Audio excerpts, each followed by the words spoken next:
Recently, we have been looking at a whole bunch of options on different stores for this week, for the week, of course, of Black Friday. And so today I am looking at another store, and this one is eBay. Now, on eBay, you most of the time get either refurbished, open box, or secondhand deals. They do sell new stuff as well, but I thought it would be interesting to check out some secondhand or open box or refurbished stuff to see if we can get any better deals there, as this sort of computer is the one that I would most probably buy if I were in the market for a cheaper budget gaming system. And I must say I found some good deals. Now, the stores we have already looked at are AliExpress, Amazon, and a South African store called Evetech. So, of course, eBay is another American store, but I do think you can ship to a whole bunch of countries. Probably all countries, really. And it makes it an interesting option. Now, shipping to a country like South Africa is extremely expensive, but that's sort of besides the point. The point is that there are some good deals here. Now, today I'm not going to be sort of building my own PC like I usually do. I'm just going to be looking at some pre-made, pre-set out PCs that I think are a good value for a certain price. The prices we've been hovering around are between 130 to about $500 so far. And so I thought I would keep these PCs in that sort of ballpark.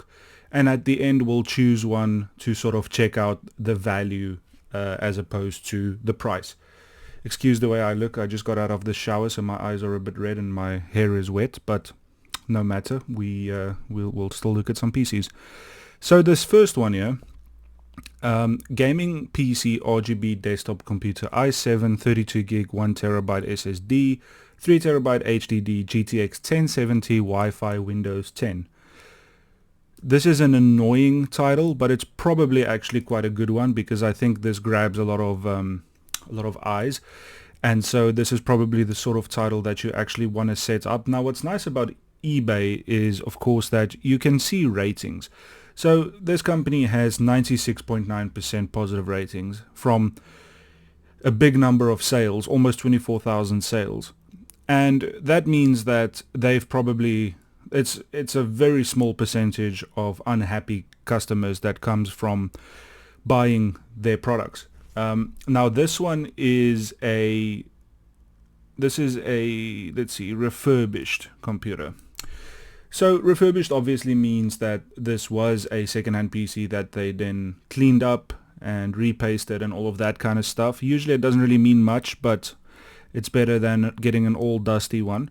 So you can sort of customize it. You can choose, we'll take 16 gigs of RAM because I think that's fine for a budget computer. We'll take a 512 gig SSD and we will take the 1070. So this is a relatively good computer for HD gaming. Obviously a 1080 is going to be better, but a 1070 is an 8 gig card, and when it comes to HD gaming, there's very few games that you'll not play at full graphics with this. And in terms of the computer itself, it's quite a nice looking PC. I recognize these fans as Cool Moon fans, so these are static blue, but I think it looks nice. If you like blue, this is a nice sort of color for a computer, and the case itself is fine. It's a cheap case, but it's fine. You get some extras. Just e-waste really, but you do get them. And in terms of components, it seems like, I can't really say. It seems like a Zotac graphics card, but you might probably not even get this one specifically. So that's just sort of like a guideline. But I think this computer is offering a good value. For $400, it's sort of on the upper end of the budget that we've been talking about. But it does have, this version has 16 gigs of RAM, a 512 gig SSD, and a 1070. Now, I don't know what CPU is in this. Okay, so it's a 4th gen i7, so it's a little bit outdated, but that is the sort of thing that we're looking at. And let's see what it costs to max out these components. So we'll go, okay, so you can't go 32 gigs of RAM. It's silly to go 32 gigs of DDR3 RAM anyway, unless you want to get an older system for some productivity. So it's still right around $400. So it's really not a bad price, and honestly, this is actually quite a good deal. Now, of course, building this yourself, sourcing the parts yourself, you'll maybe save $50. But if you just want to grab something from the store that's pre-made, this is actually quite a good deal. Let's move on to the next one here. So this is very similar, and it's not the same company, but it's a very similar setup. This one is $300. Let's choose some options. Now this is open box, which is interesting because I think that means that it is new, but it doesn't have all of its packaging. So let's do 16 gigs. We'll keep it consistent. We'll do 512. We'll do just a 1 terabyte, and we will do let's do a 580 to see the price discrepancy. Okay, so 580 is $410. 1070 is $430. So this one is $10 more for the same build, but it's a better case. Now I recognize this case as the Montec Air, which I think that's it. Maybe it's just the bones of the case, but it's a good case. It's I recently built a system in it, and it was quite a high-end system, and it's a good case. It's not super expensive, but it did the job really well. So this is, let's see what we can see here. I don't see anything on CPU or RAM. Oh, there we go. So this is also an i7 4th gen. So that's the thing with these computers, is you are going to get some outdated parts. But if you compare it to what we've built this week, then, it's not bad. I mean, an i7 4770 is a decent CPU, for gaming at least. And it'll be fine for pairing with a 1070 or a 580, RX 580. So it's not a bad system. This also looks really nice in my opinion. I like black cases a little bit more, but for the right components, a white case can be good. But this case is just a little bit too big for these components, so it does look a little bit wacky. But it's not bad. I mean, it still looks really nice. Okay, it's also quite a positive one. These guys have 2,000 reviews. Let's take a look at this one. So this is a little bit cheaper, but it's also a little bit worse, of course. And this is an i5 with 16 gigs of RAM, 3 terabyte HDD, but you do get a LCD, and it just says NVIDIA graphics. So I think this one's probably customizable as well. Now these are sort of these old office computer cases, and this is an old HP.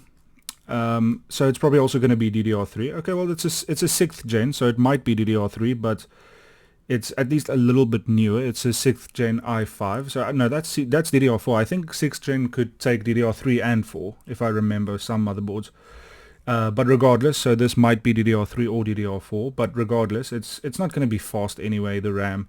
And the i5 6th gen is a 4-core 4-thread CPU, so not the best, but in terms of just pure gaming, it's going to be okay. And this comes with a 1030, so not the best in terms of graphics card there.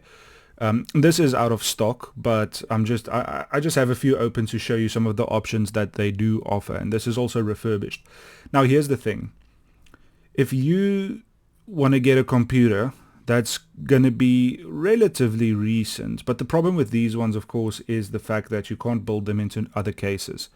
So you're going to be stuck with this case and with a small power supply. These usually come with like a 400 watt power supply. So do keep that in mind. If you want to upgrade your graphics card in this system, it has to be I don't want to say a graphics card that needs no external power, but it can't handle a lot. Maybe one 6-pin PCI power, GPU power, but then you'll also need a converter, which is probably going to be like Molex to 6-pin or something like that. So that's not the best to use either. So I would be careful, but if you do plan on upgrading to like a 1650 low profile or not even low profile, but low power, or even a 3050 low power, or a 4060 maybe, then this would be fine. Now I wouldn't recommend doing that because the CPU is going to bottleneck it. But I mean, up to a 1650 would be okay. So if you do plan on doing something like that, for the money, it's not a bad deal because it's $220. That's about 3,000 Rand in my country. So there's not much better you can get with that money. So it's actually not a bad deal. but you will need to keep in mind that as is, you'll be able to play games, but not at high resolutions, although the screen does seem to be a 720p screen, so it's a good screen to pair with this system. So yeah, so this one, it offers good value, but in my opinion, it's just a little bit too low on the performance side. Okay, let's move on to another one. Now this one is quite nice, it's quite balanced. So this is a old Lenovo workstation. It has an i5 8500. Now what I like about this this CPU specifically is the fact that it is a 6-core CPU. And I've tested it for gaming. For HD gaming, it's actually quite a good CPU. I had a media system with it, with a 1070 a couple years ago, and for HD, it actually did quite well. So it's not a bad option. Now let's choose our expansions here. So we'll just do mostly what we did. Okay, so this comes with either a 1050 or a 550. The 550 is of course an RX card, a AMD card. The 1050 is a NVIDIA card. We'll not do any add-ons. And this comes out to $335, which is not a bad price really, because I wonder if, okay, so you can't buy it without a GPU. Well, it seems like you maybe can. And that's actually quite interesting. If you are able to buy this without a GPU, then that's probably what I would do, because the base system isn't all that bad, but the GPU itself is a little bit outdated. So if you could get like a 3050 or, like I said, a 4060, because a 4060 is not going to bottleneck too much with this CPU and RAM, because this is DDR4 and it should be able to do relatively good speeds, maybe up to 3200 megahertz. So this is overall a good system. If you can get it for $260 without a GPU, and then you spend another $250 on a GPU, you've got a good little PC. I mean, for that money, you will be able to get like a 3050. So you'll have a really good HD PC at that point. But if you do get it with the 1050 for 4 gigabyte for $335, you'll still be able to play most games. Like it says here, you know, these games are all playable. Now, some of them are not going to be high refresh rate, like Red Dead, Warzone, Witcher even, but you will be able to play them at above 45 FPS under the right settings. And if you do use a 720p screen, you'll be able to do 60 plus FPS. So not a bad system for the money, but we can do a little bit better if we build it ourselves, of course. Now, this last one is quite interesting. And this one, I'm not sure if, because I've never seen this, but it's an interesting one. So this is an HP Elite desk, but it does say that it comes with the 1660 Ti. Now, I wonder if that means that the 1660 Ti is sort of like an APU chip on the motherboard or something like that. That's not the right terminology, but you get what I mean. Because it does say i7 10700 32 gigs and a 1660 Ti, but I mean the price doesn't make sense, does it, for those specs? So this is an example of one that I would probably be a bit wary about. Let's see what it says. This HP Elite desk is a powerful and versatile mini PC that is perfect for a variety of users. With a powerful Intel 10700 and a 1660 Ti, this unit can handle even the most demanding tasks with ease. It also features 32 gigs of DDR4, basically 3000 megahertz, and a 1 terabyte NVMe. Wow, this thing is quite good. In addition to this impressive hardware, this mini PC also boasts, okay, I'm not going to read all that, doesn't really matter. It has Bluetooth, Wi-Fi, USB, blah, blah, blah. This is an interesting one because, firstly, I don't know how you have a 1060 in this. Now, maybe it is just a chip that's soldered on and it's sort of like a mobile sort of thing, like a laptop one. But the thing is, so this is 5,000 Rand, right? In South Africa, this CPU, the normal desktop one, is quite expensive. 32 gigs of RAM, 1 terabyte NVMe. You're talking about more than 5,000 Rand just for everything without the GPU. Now if you add this GPU, that's another 2,000 Rand. So you're talking about 9,000 Rand, which is $500. So I'm not sure if I trust this, but if it is sort of honest, if it is not a fake ad, then it's a fantastic value, and it would be for $300, for $280, it would be an amazing thing to pick up, especially also because it's so small. I mean, this would be really cool for a console equivalent kind of thing, because this is going to be in between a PlayStation 4 Pro and a Series S. So it's quite good in terms of hardware. It might even be better than a Series S actually, or sort of similar. So it's really good in terms of hardware, and for that price, it's a good deal. So it's an interesting one to look at, but do read the reviews first and make sure that it's a legit thing. So looking back quickly, we have some really good deals. Prices are respectable, nothing ridiculous. Some of them are really good, in fact. And all in all, on eBay, you actually have a few good options, and that it came as a surprise to me. So let's see which one we're going to take a look at for the gaming performance. I think this is an interesting one, because you're pairing DDR3 with a 1070 for HD, and it's $400, right? $420. Yeah, let's do this one. Okay, let's take a look at how this one performs, sort of like for HD gaming on AAA and esports games, hypothetically, of course. Let's do it. Oops. Okay, so we are looking at some benchmarks, courtesy of a channel called Benchmark Enthusiast, so go check them out and support them. And we are playing at 1080p Ultra. This is GTA 5, and we have the 4th gen i7 4770. We have 16 gigs of DDR3 RAM, and we have the 1070 8GB. So the average FPS for this is 52, and of course this is at maximum graphics. So I do think the CPU and RAM speeds do bottleneck you a little bit, as I'm pretty sure with a 1070 you can get up to 70-80 FPS on Ultra if you have some more recent hardware. Okay, let's take a look at Far Cry 5. Now this does quite well. 1080p Ultra, 80 average, with a highest score of 95 FPS, and that's quite good. For HD gaming, this system will be relevant for a while, but of course I'm talking about not playing at maximum graphics when you are talking about the newest games. In Apex, which is an esports title, we do get an average of 106, and this is at maximum graphics, called Insane.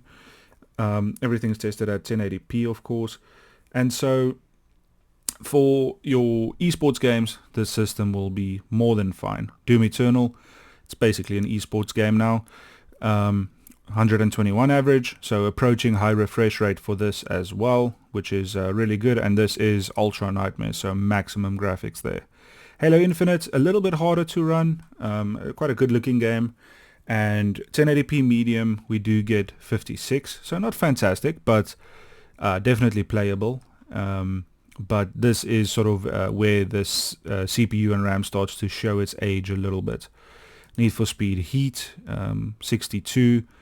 Bit of an odd game in my opinion, but not a bad result for a racing game. It's good. I would think we would get a little bit higher, so it's a little bit disappointing. Shadow of the Tomb Raider I always like to look at, and 81 FPS on 1080p highest, so quite a good result there. Anything above 60 is good in my opinion for HD gaming, and of course higher is better, but I'm just saying as a minimum I would probably do 45.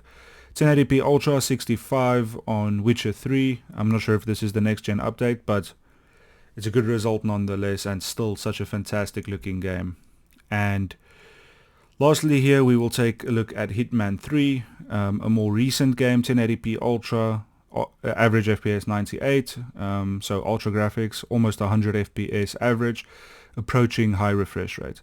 So I think all in all this system does quite well, and this video wasn't about any one system specifically, but for the budget of between $200 to $400, these are the sort of performance metrics you can expect from eBay, and in my opinion, it's relatively good. It's better than what I was expecting, and I think it's definitely, if your budget is 200 to 400 and you are based in America, because the shipping stuff is obviously a problem most of the time, it's a relatively good result. So let's average it out at $300 on eBay.